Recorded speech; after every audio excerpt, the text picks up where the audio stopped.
Helping Parents Heal is a nonprofit organization dedicated to assisting bereaved parents to become shining light parents by providing support and resources to aid in the healing process. We go a step beyond other groups by allowing the open discussion of spiritual experiences and afterlife evidence in a non-dogmatic way. Affiliate groups welcome everyone, regardless of religious or non-religious background, and allow for open dialogue. Helping Parents Heal offers a wide variety of speakers to allow parents to be informed about many possible ways to heal, to connect with their children, and to learn about the afterlife. The views expressed by our guests do not necessarily reflect those of Helping Parents Heal, and we ask that you take from their presentations whatever may benefit you personally. Thank you, everyone, for being here tonight. I'm going to mute everyone right now.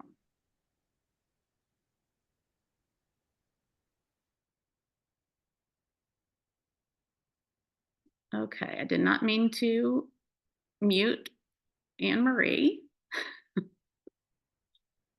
or Joyce.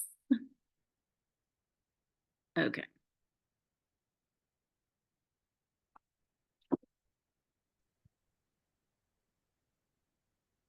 Anne Marie, I have asked you. There we go. Yep. Hey.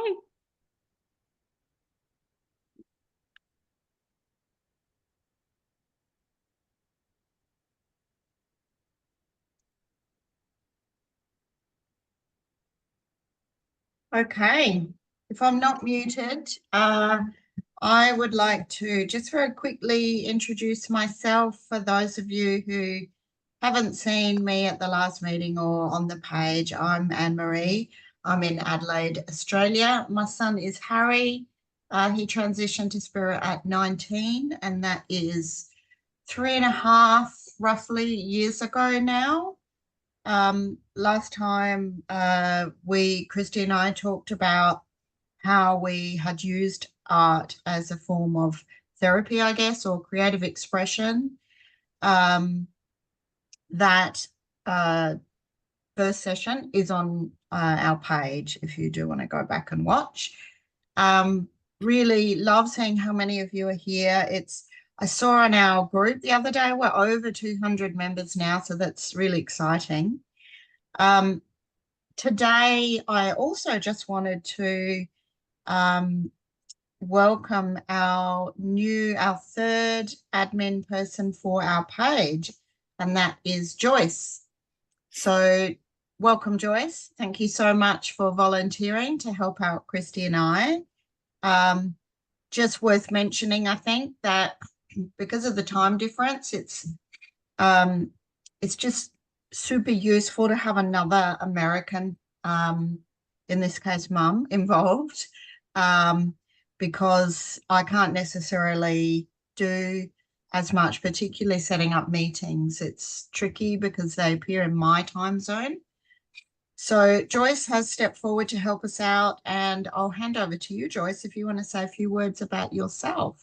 Hi. Okay, thanks, Anne Marie. Hi, my name is Joyce, and I'm in San Antonio, Texas. And I'm not really sure that I volunteered for this job, or my daughter in spirit just kind of shoved me into this. She definitely did a lot of pushing, so I'm happy to be here though. But she definitely led me here to this group and to HPH. But yeah, my daughter Courtney returned to spirit in February of 22 at the age of 32. Due to a medical negligence during a routine outpatient surgery. But my connection with her is very strong. Like while she was in a coma in ICU, I felt her hug me from behind and tell me it was going to be okay. Ever since then, I've had, tons of dream visits with her and communications through meditation and stuff. So thankfully to her, I'm here and I found all of you guys. And anyway, she was a painter, a woodworker, a cook, a musician, and I've been a portrait photographer for most of my adult life with a business. But when she transitioned to spirit, I just felt no creativity. I was suffering depression and fog, and I just didn't want to do anything. But she kept nudging me to do it. So I bought paints, I bought all the supplies, and they just sat there collecting dust for 2 years. And then a few months after meeting Christy in another group and learning about her, art and all that stuff, I just decided one day to just get up and do it. And of course, I know it was Courtney nudging me, but I've just had a blast ever since doing watercolor paintings and just learning the medium, basically.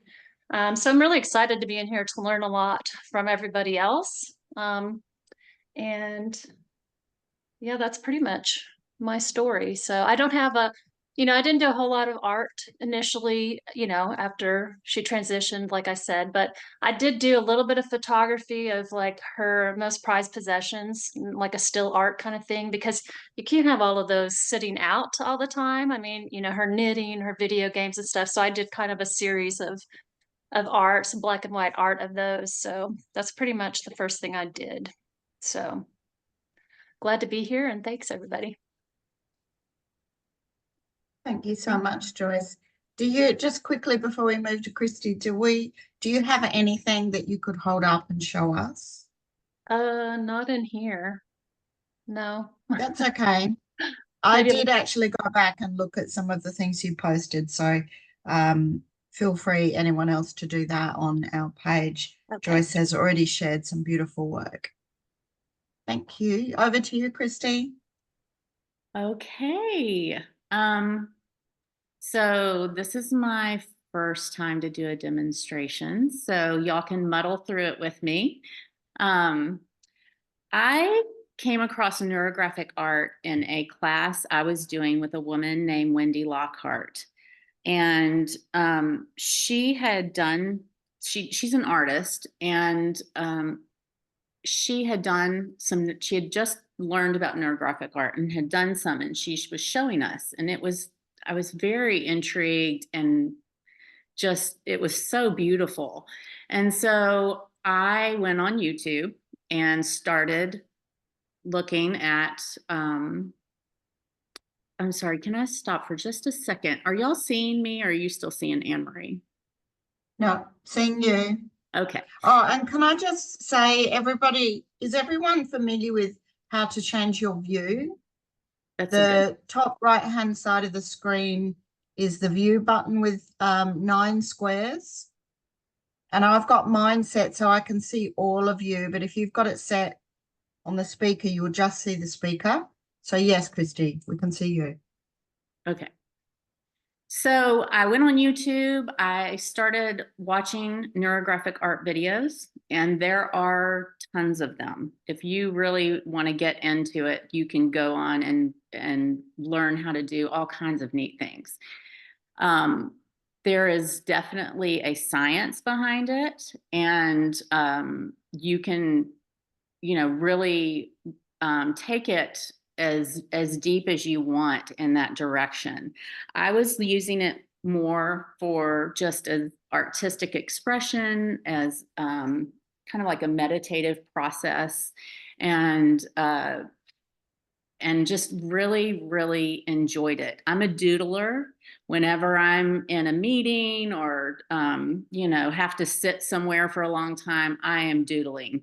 And now this is what I doodle. And it's so great because you don't have to have really any kind of supplies. If you just have a scrap of paper and a pen, you can do this neurographic art. But I'm going to just read a little bit about what it is, who it was invented by, that sort of thing. A Russian psychologist, Pavel Piskarev, coined the term neurographic art in 2014. He describes the process as a creative method of transforming the world. This process uses a drawing technique that links the conscious with the subconscious. The link is made by activating connections between brain cells and neurons, and the result is an awareness and mindfulness that helps turn stress into calm. An appealing characteristic of neurographic art is that it does not require any drawing skill. If you can hold the drawing material, you can participate. The whole process is very meditative. It is a great tool for dealing with problem solving and stress. One of the suggestions is that you write your problem, your goal, your topic, your theme, something you're trying to find peace with in your life, or maybe something you're trying to manifest, something you're trying to release. You could write your child's name on the back to connect with your child, but you write it on the back of the page that you're going to draw on, and then you create your neurographic art. And after you're done, you go back and you reconsider the problem or whatever it is you wrote on it and see if you have some new insights to that. Or maybe you get a message from your child. The idea is to mindfully immerse yourself in the drawing, and the process will transform the fear or chaos of the world into something more calming and peaceful, taking away the stress. It's a great way to disengage from all that is going on in your head and just be in the moment. I've found it to be incredibly helpful and very relaxing.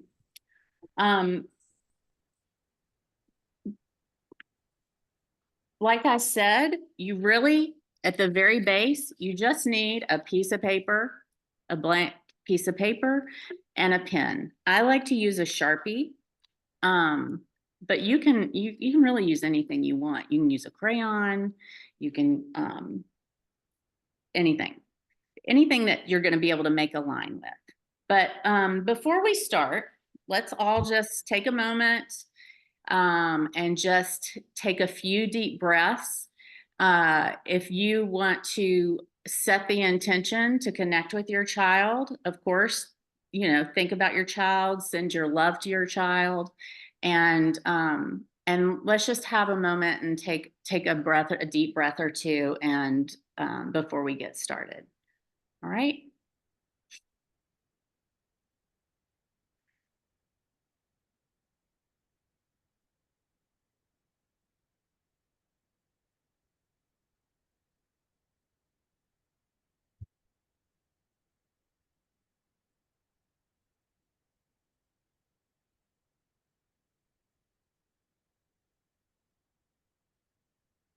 Okay.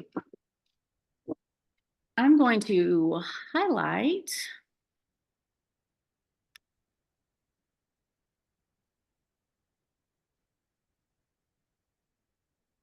Do you see my phone? Do you see my art? Yeah, we see the page. Oh, here it is. Okay. I just covered it up. That's why I don't see it. I'm going to highlight here so that everyone can see this. I'm going to show you some examples of some neurographic art that I've done. I just have a big notebook now that I have a big one and I have a little one. And the little one goes with me with my packet of pens. And but this is my big one, and you can see here, I'll just tell you some of the mediums that I've used to color these. I use, on this one, I have these sticks, these woody stabilo, and they're water soluble, so they're kind of like watercolors. So I just colored in, and then I went back with a brush and added water. This is a gel stick, and it's like a big crayon. And these are great because you can color on here and smooth it out with your finger. This is just magic marker. This one is not colored. Sometimes you just don't want to use any color, and that's cool too. You can see I kind of intentionally made it to look like an angel. This is magic marker. This has some more detail that the others don't have.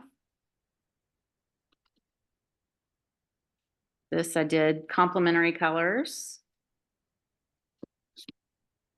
That's a watercolor. And these were my practice ones for today. Okay, so let's just do a little art here.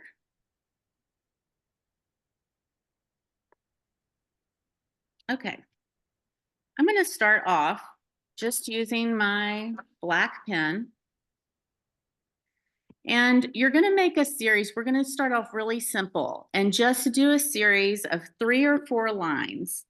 And I'm just going to keep it simple. I'm going to just do a line here. You don't want to stop and think about it too much, but you do want them to cross each other at some point.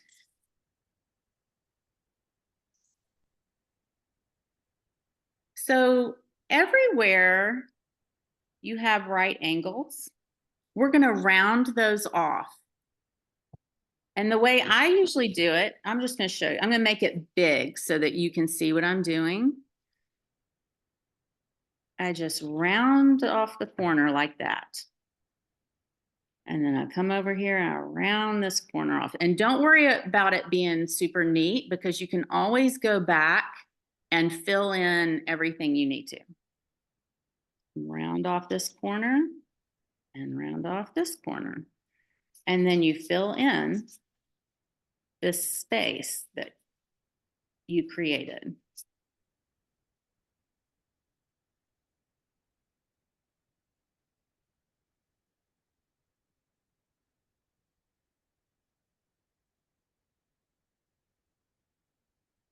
And then I'll go back and just tidy it up a little bit. And so you can see the difference. And you can also see how it kind of looks like a neuron. So you want to go to every, I'm going to do this a little smaller just so it doesn't take me as long to fill it in.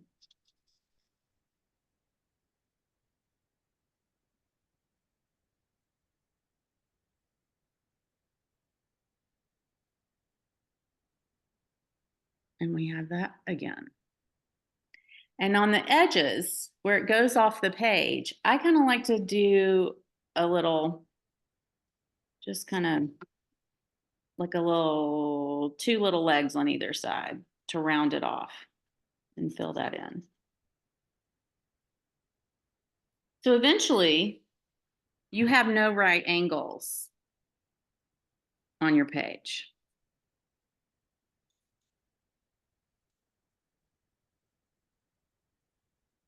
Now, I like to do loop-de-loos when I do mine. So I'll come off the page. I mean, I'll come across the page and I'll do a like that. And you just you do the same thing. Every single spot.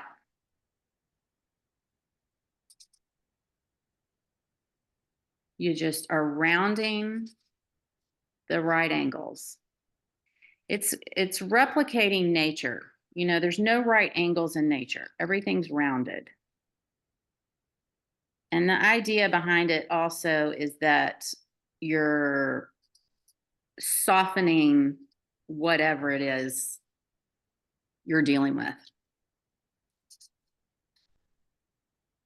I'm going to turn, y'all can just keep doing what you're doing. Let me just stop for a second and ask if anyone has any questions so far.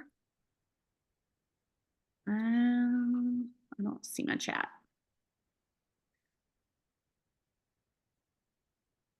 I'm going to let Anne-Marie and Joyce let me know if you have any questions. Feel free at any time. I think I clicked the button that you can unmute yourself. But if you want to unmute yourself and ask a question, that's fine, but you can also put it in the chat. Yeah, I'll keep an eye on the chat, everybody. Okay, so I'm going to just keep going. So when you get some spots, some smaller areas, like this little area right here. I'm going to start with this one. You can add things to it. You can add circles and fill it in like that. I'm going to do some big ones so that it won't take so long. But you can make small circles, make them all different sizes. And then you just fill in the white space between the circles.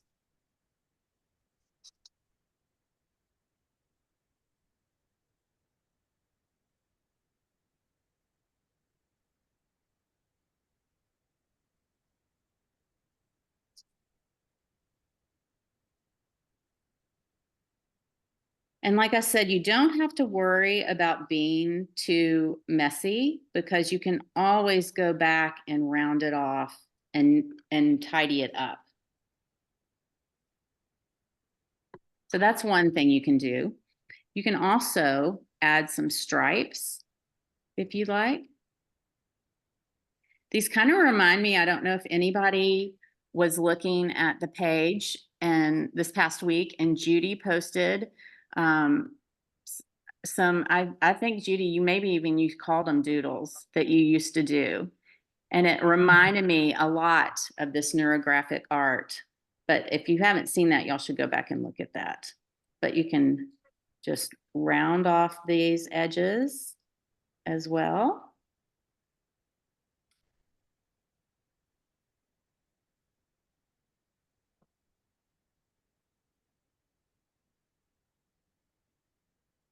Okay, I think you get the idea. I'm going to just show you a really quick little fun thing that I like to do sometimes.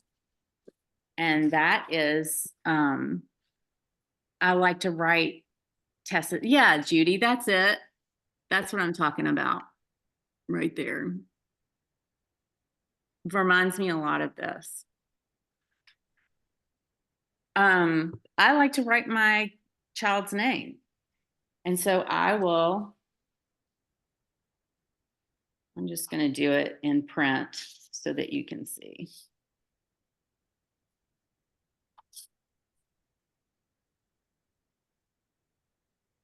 So you want to, you don't want any loose ends like this. So I just go and I start moving them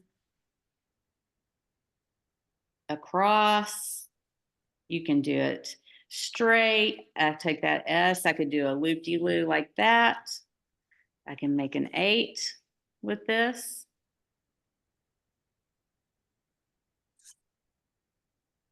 You just want to close it off so that it's not, you don't have open lines.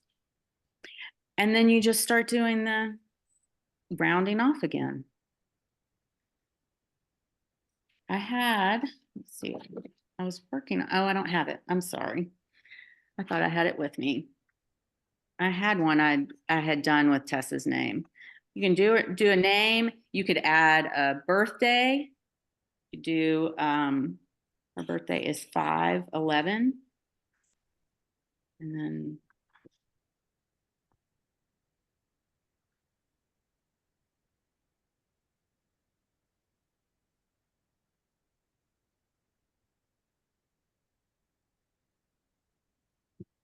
like that. So you can kind of see her name, but once you start filling everything in, it's like the suggestion of a name. So I am going to let y'all work on this for a few minutes. I am going to read from a book that I have found. A friend of mine who's a writer was at a book fair a couple weeks ago, and she, the woman across from her had written this book called Drawing on Cave Walls. And it's about her experience of trying to manage her grief and her stress caused from her cancer diagnosis. Now, this isn't really a book that I would recommend for y'all to read because it's, I just think in general, it's not applicable for our group, but, and it's quite depressing because she deals not only with her cancer diagnosis, but with a lot of her trauma from throughout her life. So, but there are some parts in here that I found really interesting that were just some similarities of using it as a way to deal with her grief and her sadness.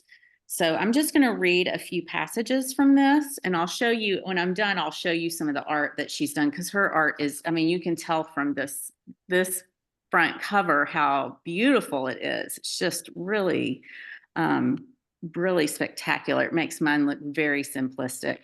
But anyway, I'm going to read a few passages from this, and y'all can work on yours for a little bit. And that way, if you have any questions as you work on it, you can ask me after I'm done with this.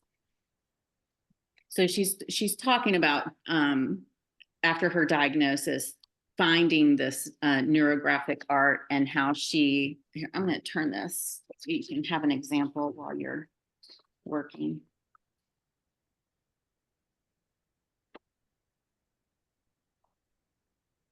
Finding neurographic art and starting to use it, and her doubt of whether or not it's working or not. You concentrate on some issue that is blocking your light. You feel the stress it causes you, and then you release it onto the page in a web of creeping, leaping, and twisting lines. You slow down and smooth out the connections, all of those crossed lines that block energy. You turn right angles into curves and fall into a meditative state as you do so. The result is something that looks like a neural web. The technique was invented by Russian psychologist Pavel Piskarov. I had my doubts that the process could actually help rebuild neural pathways as claimed, but it was worth a shot.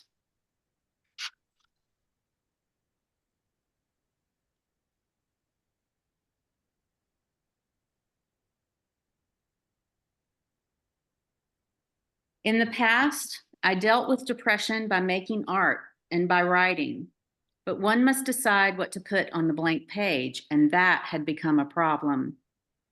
I don't know if you've had that experience. I know I certainly did at the beginning. I was already making art, and then when Tess passed, I wanted to make art, but I didn't have any clue whatsoever what to do or how to do it, and or the mental capacity to make something specific. And I just would take my watercolors and just put watercolor on the page and see how the colors went together. And I did that for months, really, and just would cut it all up at the end of the day. It was all part of the process. Then this new way of drawing helped push me past the indecision. I first let all of the negative energy, I let go of all the negative energy, and then I released it into a wild scribble. No blank page, just messy lines to transform into something else. Start anywhere you like, it doesn't matter. I turned on classical music and slowed down, smoothing jagged connections and letting everything else but the line fade away. No plans, no goals or deadlines, just the line crawling across the page. I tried to focus on the point of the pen and not the future direction of the line. The rush of emotions surprised me. I wasn't expecting this technique to actually work on me. I was not only born a skeptic, I had my skepticism honed by years of work as an analyst. But now the simple act of pushing the pen made me feel things I could not put a name to. As I added color, I felt something completely unexpected: joy. As a child, I loved color so much I would stare at it to burn it into my brain. Then I spent decades in a colorless job and lost the ability to dissolve in the joy of rich magentas and soulful indigo. Now I watch the color, follow the lines made earlier, and yes, I could feel it building new neural pathways where old ones were destroyed. The result was not pretty, but there was a real therapeutic value to just seeing it in front of me. That's the thing about process art.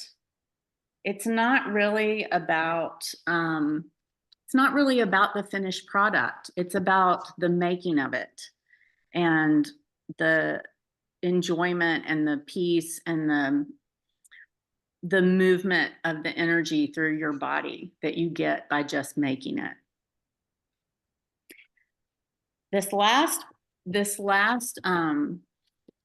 piece that I'm going to read to you was interesting, particularly to me,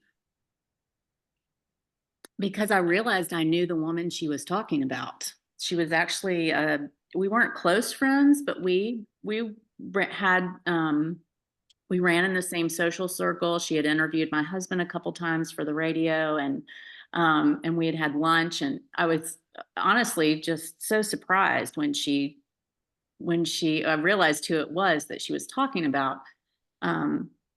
Martha had been her neighbor, and Martha was diagnosed with cancer the same time this woman was, and Martha had passed. And so she's talking about when Martha had passed and how she handled that. She says, she died not long after that, and I could not cry. When I sat down to do this drawing, I was expecting the process to release the sadness and finally give me that long, messy, blubbering tear fest that I felt we both deserved. I thought the page would turn out to be dark, foreboding, maybe full of grim images. That didn't happen. I felt the sadness at the beginning, but it was soon replaced with gratitude. So I drew with gratitude. When I had smoothed over all the lines, the first thing I saw on the far left side of the page was a cheeky cardinal looking straight at me. He lacked only one line, no more than a centimeter long, to be complete. Then I looked and found other cardinals, again, almost complete, needing only a line here and there to clarify the image. I was bewildered. Why had cheery cardinals appeared on my brief page? I Googled cardinal symbolism. It said, a message from an angel. That would have made Martha absolutely guffaw. I could hear it. Imagining Martha with fluffy wings, a halo, and a pastel gown made me laugh too. I remembered that laughter is just as much a release as tears. I'm going to show you this piece of art too. Let's see if I can get it a little closer for you. And you can see the cardinals. Wow. All in here. So I'm going to show you a couple of these pieces of her work. She's just really, these are, a little closer. This chapter is titled, it's about Luna moths, and you can see the moths in there. Wow. I love her use of color too. And of course, this is a sunflower. The title of the chapter is called Whose Face is in the Sunflower? So you can see, like, you can do the random lines like I showed you, but then you can also add lines to it to make it more into a specific thing, like a flower or a bird or whatever. This one is just blows me away. This is a hummingbird. Wow.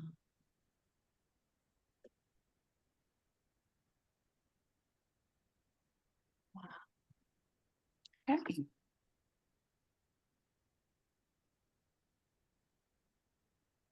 I'm going to switch to gallery view.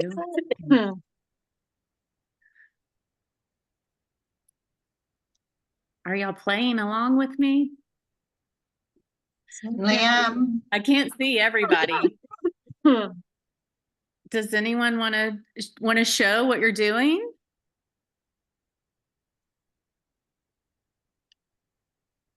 I'll hold mine up. I'm using a biro pen, so I'm going to have to fill in with a Sharpie. I don't know if it's going to show. No. No, I can't get the focus right. Okay, so let me go over here to, let me show this one. I had to go visit my son this week because he was having an endoscopy done on Tuesday, and he's been having horrible acid reflux for about 6 months, and they wanted to go in and just make sure there wasn't anything else going on.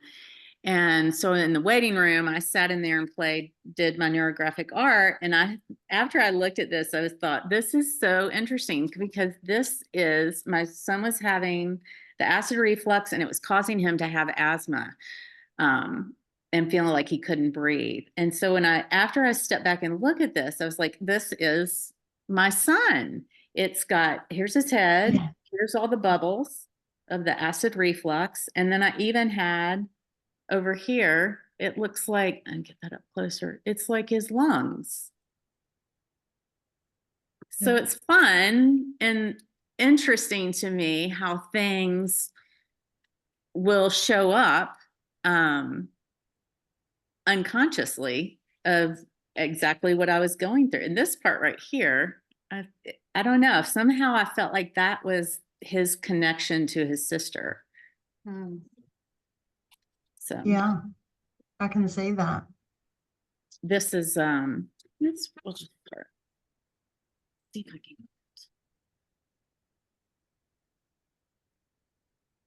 Beautiful. It is not letting me zoom in for some reason. I'm sorry about that. It was earlier, and now it's.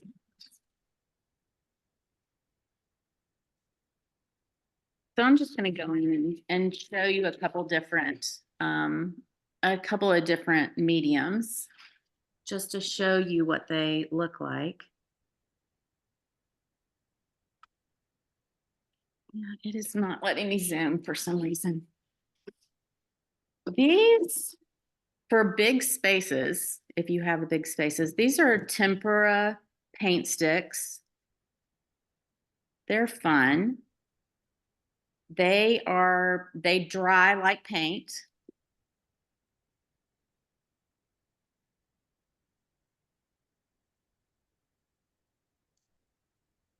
This you can't really smear those like the others.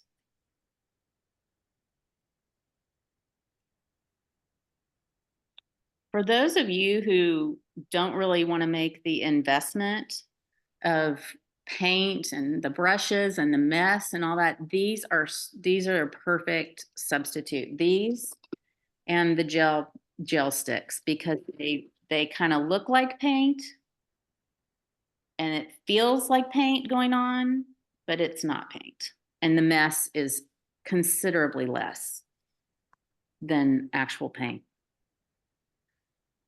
This is the gel stick.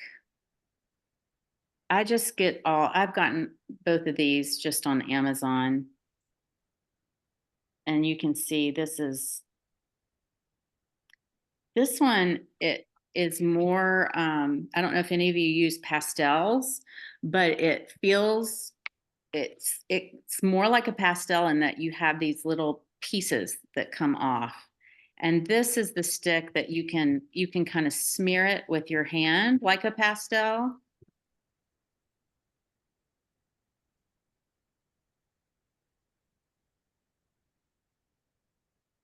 These woodies, I use these a lot in my, when I do collage.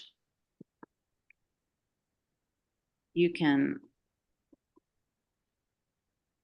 do it as dense or light as you want. Let me see the brush here. And then you can go in with a little bit of water and it kind of works like watercolor. Christy, could I just hear the brand of that one again? Because I don't know that The we woody, have that in Australia. So it's called Stabilo. Stabilo. Yeah, I've heard of it, but I haven't seen it in shops. Art supplies. Do you have Dick I'm Blick? gonna look. You have Dick Blick in Australia? Not that I've seen. Okay. So are they like a watercolor, a big thick watercolor pencil? Yes, that's exactly what it's like. It's water soluble, but it's a big chunky. That's what they call it. I like the look of that. Stabilo chunky, I think. Beautiful color too you've got there. Say that again? Beautiful color. That sort of teal, one of my favorites. Yeah, me too. Me too. Let's see what else I got. I have a set of these. These are really great. These are permanent markers. This is called pen plus gear. I just got these off Amazon. They came a set of fine and ultra fine. So the fine are just basically like Sharpies. They're permanent, so it doesn't matter if you do watercolor over it. That's one thing you have to be conscious of. If you do actually do watercolor, you want to be sure that you use a pen that is not water soluble, because if you don't, when you go in with watercolor, it will move that mark as well. So these are really, really fun. They came in probably, I don't know, 15 different colors. And that's the fine. This is the ultra fine tip. And this is the kind of pen here. Actually, I'm going to use this black one, because when you start doing smaller work like this, I'm so disappointed my Zoom is not working. I'm going to just come up like this.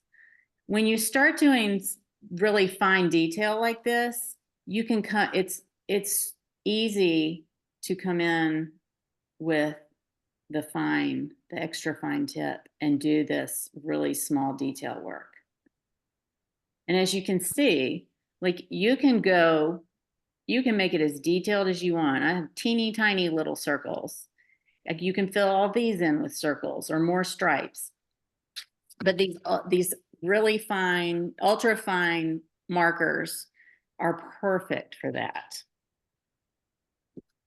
And then I also have these markers that have the dual tip, and it's the same thing. You have the regular big one that you can use, and then you have the small detail that you can go in and do these small tiny little ones. Christy, are they alcohol based or acrylic? I don't think They normally say on it if they're alcohol based. I don't think any of these are. No. Christy, that's looking like a mermaid fin. Like a mermaid fin? Uh-huh. I see it. I see what you're talking about. That's really cool. I also have these. These are fun. They're just basically the same thing as these woodies. They are water soluble crayons, and they're called Neocolor. This is the brand. Caran d'Ache is what I'm going to say. I'm sure that's not the correct French pronunciation, but they're the same. They're the same thing. Like you can go in. Let's just do a little.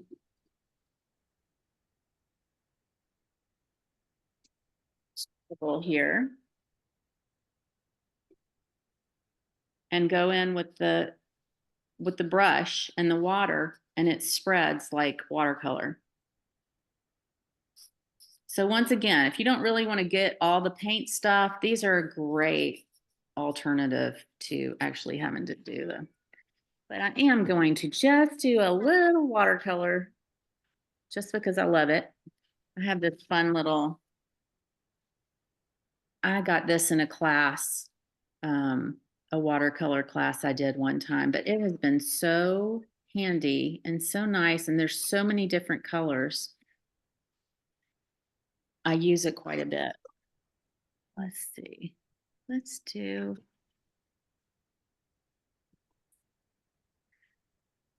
I'm going to show you, like, because what I was talking about. Let's change. I'm going to just turn the page real quick.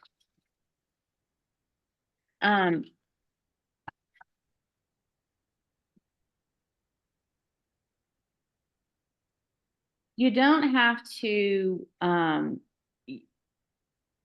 to do each individual section a different color. You can do a whole section.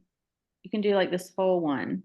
And because it's the Sharpie, it will not affect it.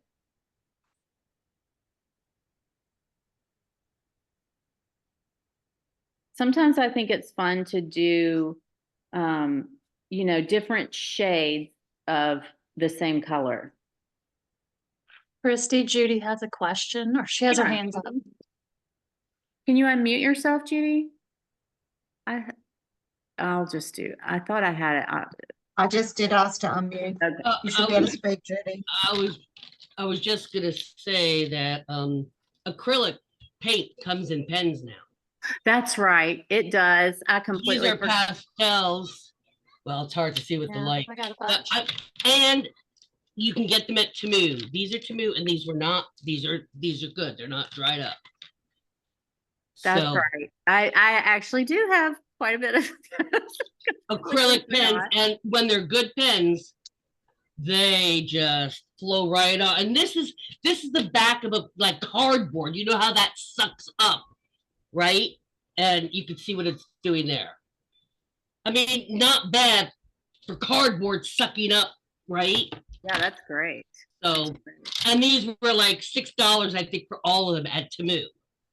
And this is what the color is. So, you know, That's great. That's very good.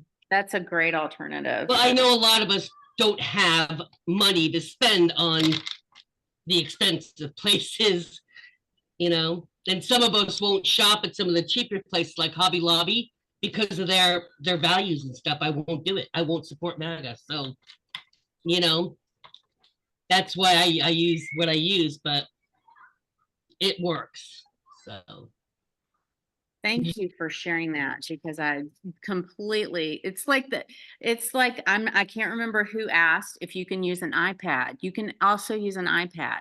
I have an iPad that, actually, where is my iPad? Here it is. I have a number of pieces that I have done in my iPad when I'm traveling. It's perfect for on the plane.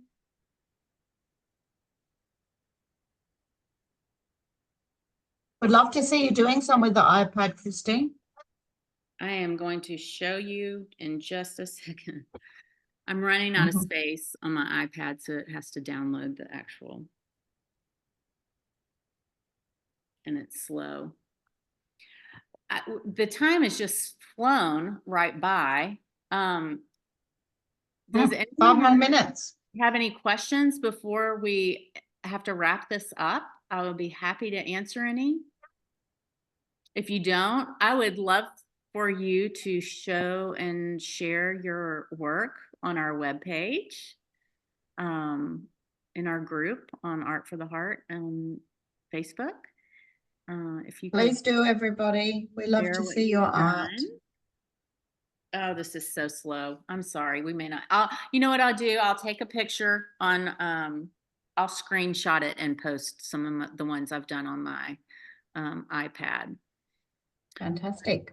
I think that is, oh, Elena is working on her iPad right now. Okay, yay. Okay, hold on, Judy. I'm sorry. I thought I had pressed the button that you could unmute yourselves, and for whatever reason, it didn't. Yeah, I unmuted Judy before. I was gonna ask something. Now I'm trying to remember what I was gonna ask. Oh, We can hear you now. okay. Is this, are we gonna be working on the same thing like on the next time or something? So I don't wanna like finish it if we're gonna use the same, No, we will not I- be doing. it's we gonna be will a not- different type of. It'll okay. be different next. And I'll work on this myself. I didn't want to do it, and then I'm like, oh man, I could have finished it with them. Yeah. All right. Uh-huh. Finish Shall we it on your segue own. into the June session, Christy? We have not had anyone volunteer for the June session. If anybody is interested in maybe a tutorial or showing a process that they do, I have a volunteer that is going to show us how to do mandalas in July. So that will be exciting.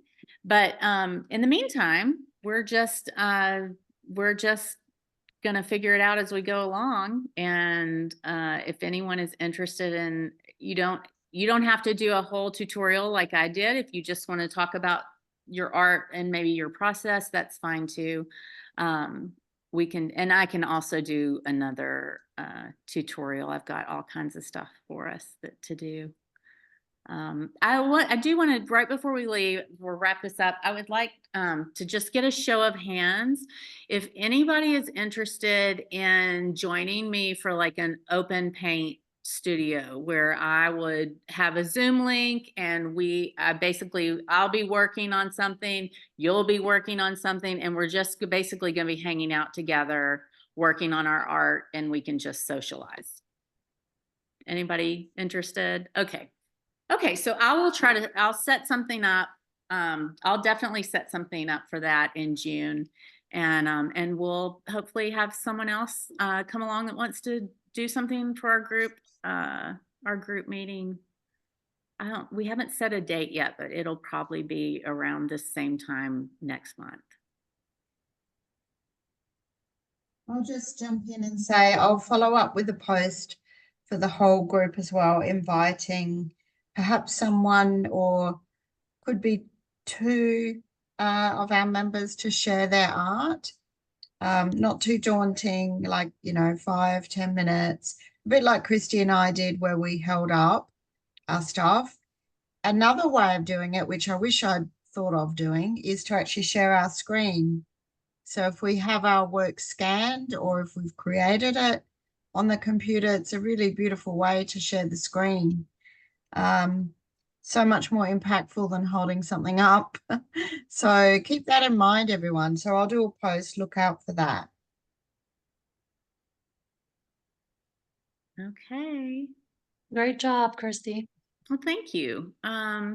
Does anyone have anything they want to add? Let me see if I'm just going to unmute everyone. Let's see if do it that way. Or not. Haven't tried the glitter dust yet, Judy. I'm not sure that we can. Well, I wouldn't have the same suppliers for glitter dust as you, but I'm just it's a wondering lovely if idea. anybody's gotten any yet. Yeah, you can get that to move too, guys.